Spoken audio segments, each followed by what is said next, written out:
എല്ലാവർക്കും സുഖമല്ലേ? കഫിലെ മോള് ജോലിക്കിടാൻ വേണ്ടി റെഡി ആയി നിൽക്കുന്ന ആളെ ഇറങ്ങിയിട്ടില്ല, ഇറങ്ങേണ്ട എത്ര. അപ്പോൾ ഏതായാലും വെൽക്കം ടു മൈ ചാനൽ. കഫിലിൻ്റെ മോളിവിടെ ജോലിക്ക് ഇറക്കിയതിന് ശേഷം ഞാൻ നേരെ പോകുന്നത് എക്സിറ്റ് 18ലേക്കാണ്. അതായത് ഞാൻ ഓടിക്കുന്ന വണ്ടി എന്ന് പറയുന്നത് ചൈന വണ്ടിയെ മാക്സ് 6 G50 ആണ്.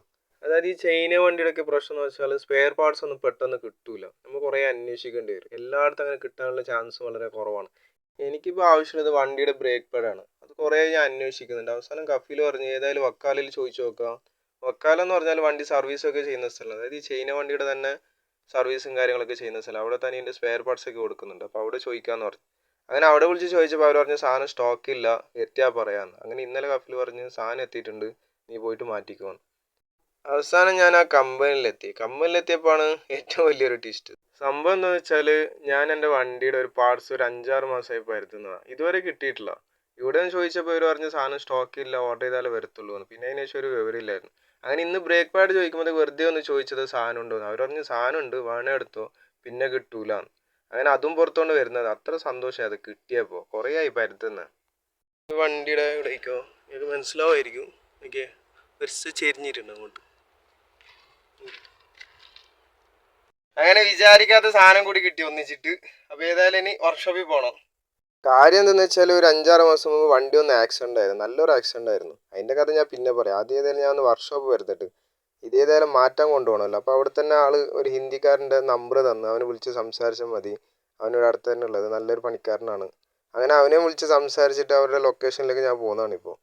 ഞാനിപ്പോൾ സാധനം വാങ്ങിച്ച് ഇതേ കമ്പനിയിൽ തന്നെ വണ്ടിയുടെ പണിയും എടുക്കും. പക്ഷേ 2 ദിവസമായിട്ട് ആൾക്കാരില്ല, 2 ദിവസം കഴിഞ്ഞിട്ട് വരാമെന്ന് പറഞ്ഞു. നമുക്ക് വേറെ ഒരു സമയമില്ല വരാൻ വേണ്ടിയിട്ട്, ഇത്ര ലോങ് വരാൻ വേണം. അതുകൊണ്ട് ഇന്ന് തന്നെ പണിയെടുപ്പിക്കാനാണ് നേരെ വർക്ക്ഷോപ്പിൽ കൊണ്ടുപോയത്. ഞാൻ സ്ഥിരമായിട്ട് പോകുന്ന ഒരു വർക്ക്ഷോപ്പ് ഉണ്ട്, അതിൻ്റെ റൂമിൻ്റെ അടുത്ത് തന്നെ, ഉമ്മുൽ ഹമാം എന്ന് പറയുന്ന സ്ഥലത്ത്. പിന്നെ ഇതിനും പുറത്തുകൊണ്ട് അങ്ങോട്ട് പോകണ്ടല്ലോ എന്ന് വിചാരിച്ചിട്ട് ഇവിടെ തന്നെ മാറ്റിയിട്ട് പോകാമെന്ന് വിചാരിച്ചു.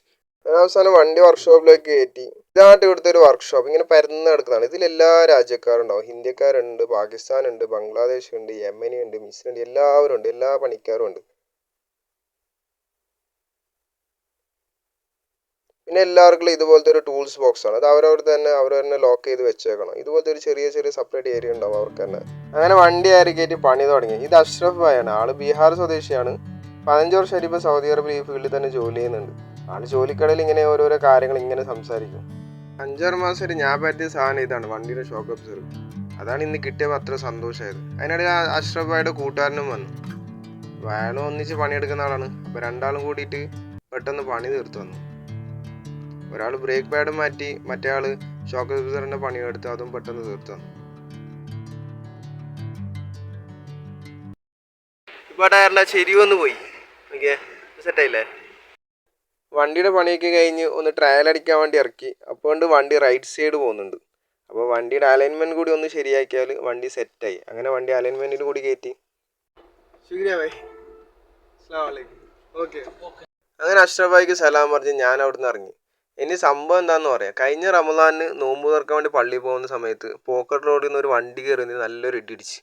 ഡയറക്റ്റ് വന്നിടിക്കേണ്ടത് ഡോറിലൊക്കെ എന്തോ പടച്ചോ കാത്തിട്ട് തെന്നി പോയിട്ട് നേരെ ടയറിലൊക്കെ അങ്ങ് കയറ്റി കൊടുത്തതാണ്. അതുകൊണ്ട് നമ്മൾ കഴിച്ചലായി. പിന്നെന്ത് പറയണ്ടേ, പടച്ചോൻ കാത്ത്, അത്രേ ഉള്ളൂ. വണ്ടി ഇടിച്ച ഒരു ബംഗ്ലാദേശുകാരനായിരുന്നു. ആൾക്ക് ഫുള്ള് ടെൻഷനിലായിരുന്നു. ആൾ കുറേ സോറിയൊക്കെ പറഞ്ഞ് എൻ്റെ ഭാഗത്ത് തെറ്റ്, സോറി എന്ന് കുറേ പ്രാവശ്യം പറഞ്ഞു. ആൾ വേറെ എന്തോ ടെൻഷനിലായിരുന്നു. പക്ഷെ പറഞ്ഞിട്ട് കാര്യമില്ല. എൻ്റെ വണ്ടിനേക്കാൾ കൂടുതലടി അവൻ്റെ വണ്ടിക്കായിരുന്നു. അവൻ്റെ വണ്ടി മൊത്തത്തിലായി പോയായിരുന്നു. നല്ല പണിയുണ്ടായിരുന്നു ആ വണ്ടിക്ക്. ആക്സിഡൻ്റ് ആയതിനു ശേഷം ഞാൻ വണ്ടിയായിട്ട് നേരെ വന്നത് ഇതേ വക്കാലയിലൊക്കെ, ഈ കമ്പനിയിലോട്ട് തന്നെയാണ്. അവർ പറഞ്ഞത് 6 മാസത്തോളം സമയം എടുക്കും ഇത് നേരാക്കി കിട്ടണമെങ്കിൽ. പിന്നെ കഫീൽ പറഞ്ഞു അവിടെ വെക്കണ്ട. കഫീലിൻ്റെ അനിയൻ്റെ കൂട്ടുകാരൻ ഈ വണ്ടി പണിയൊക്കെ എടുക്കുന്നുണ്ട്. അങ്ങനെ അവനെ ഏൽപ്പിച്ചു വണ്ടി. 5 ദിവസം കൊണ്ട് വണ്ടിയുടെ പണിയൊക്കെ കഴിച്ച് തിരിച്ചു തന്നു. ഷോക്ക് അബ്സോർബർ മാത്രം അന്ന് കിട്ടാത്തതുകൊണ്ട് പഴയ തന്നെ ചെറിയൊരു അഡ്ജസ്റ്റ്മെന്റ് ആക്കി തിരിച്ചു തന്നതാണ്. ഇന്നലെ നാട്ടിൽ നിന്ന് ചെങ്ങായ വന്നിട്ടുണ്ട്. അവൻ വരുമ്പോഴത്തേക്ക് ബീഫ് പള്ളിക്കറിയൊക്കെ കൊണ്ടുവന്നിട്ടുണ്ട്. അപ്പോൾ ഉച്ചക്കത്തേക്ക് ഫുഡ് ഞാൻ റെഡിയാക്കാം, നീ റൂമിലേക്ക് വരണം എന്ന് പറഞ്ഞു. ഞാൻ അവൻ്റെ അടുത്ത് പറഞ്ഞു, അവൻ ഇടയ്ക്കിടയ്ക്ക് വിളിക്കുന്നുണ്ടായിരുന്നു. ഞാൻ എൻ്റെ അടുത്ത് പറഞ്ഞു നീ ഫുഡ് കഴിച്ചോ, ഞാൻ ഏതായാലും വർക്ക്ഷോപ്പിലാണ്, പെട്ടുപോയി, പിന്നെ വരാം. അങ്ങനെ എല്ലാം കഴിഞ്ഞ് റൂമിലേക്ക് പോകാൻ നിൽക്കുമ്പോഴത്തേക്ക് കഫീൻ്റെ മോന് വിളിച്ച് പറഞ്ഞ് എൻ്റെ ഡ്യൂട്ടി കഴിഞ്ഞ് ഇങ്ങോട്ട് വരാൻ പറഞ്ഞു. അങ്ങനെ നേരെ അവളെ എടുത്തുകൊണ്ട് നേരെ വീട്ടിൽ പോയി. അങ്ങനെ അവനെ ഇറക്കിയിട്ട് ഞാൻ നേരെ കൂട്ടുകാരൻ്റെ റൂമിലേക്ക് പോയി. വിശന്നിട്ടാണേ വയ്യോ, രാവിലെ പോയതാ. ഞാൻ കൂട്ടുകാരനെ വിളിച്ച് പറഞ്ഞ് ഏതായാലും താഴത്തെ ഡോറ് തുറന്നേക്ക്, അവൻ്റെ റൂം മേലെയാണ്. എൻ്റെ റൂമിൽ ഒരു 5 മിനിറ്റ് ഉണ്ട് അവൻ്റെ റൂമിലേക്ക്. നടന്നിട്ട് പോക്ക് നടക്കത്തില്ല, അതുകൊണ്ട് വണ്ടിയിലാണ് പോക്ക്. അങ്ങനെ വണ്ടിയും പാർക്ക് ചെയ്ത് ഞാൻ വന്നപ്പോഴത്തേക്ക് ഡോറിൻ്റെ ലോക്ക് എടുത്ത് വെച്ചിട്ടുണ്ട്. ഇനി അവൻ്റെ റൂമിലേക്ക് എത്തണമെങ്കിൽ കുറച്ച് സ്റ്റെപ്പ് കയറണം. കുറച്ച് പാടാ.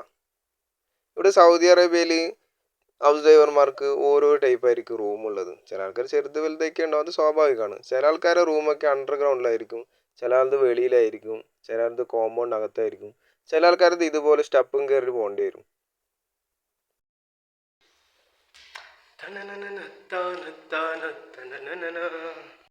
അങ്ങനെ റൂമിലേക്ക് എത്തി. ഇതാണ് നമ്മൾ ചെങ്ങായി ഇസ്മായിൽ, മഞ്ചേശ്വരാണ്, എൻ്റെ നാട്ടുകാരനാണ്, കാസർഗോഡ് ജില്ലക്കാരനാണ്. ആള് നാട്ടിൽ നിന്ന് വന്ന ടെൻഷനിലാണ് ഇപ്പോൾ ഉള്ളത്. പള്ളിക്കറി ഇതിനെന്തല്ല ചോറ്, ഇതിനെന്ത് ദാൽ കറി. മാഷാ അല്ലാ. കഴിച്ചിട്ട് വരാം. നീ കഴിച്ചല്ലോ, നീ കഴിക്കുന്നില്ലേ? എന്താ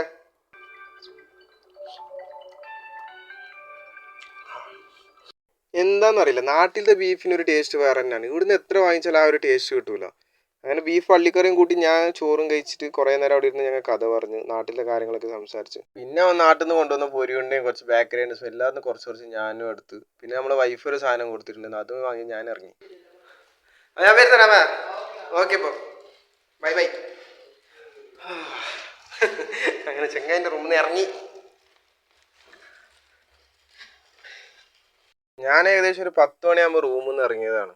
ഇതുവരെ റൂമിലേക്ക് തിരിച്ച് കയറിയിട്ടില്ല. ഇനി റൂമിൽ പോയിട്ടാണ് ഒന്ന് ഫ്രഷ് ആവാൻ വേണ്ടിയിട്ട്. അങ്ങനെ എല്ലാം കഴിഞ്ഞിട്ട് റൂമിലെത്തി, ഒന്ന് ഫ്രഷായി. അപ്പോൾ ഇന്നത്തെ വീഡിയോ അത്രയേ ഉള്ളൂ. അപ്പോൾ ഇഷ്ടപ്പെട്ടെങ്കിൽ എല്ലാവരും സപ്പോർട്ട് ചെയ്യുക, സബ്സ്ക്രൈബ് ചെയ്യുക. അപ്പോൾ ഓക്കെ, അപ്പോൾ ബൈ.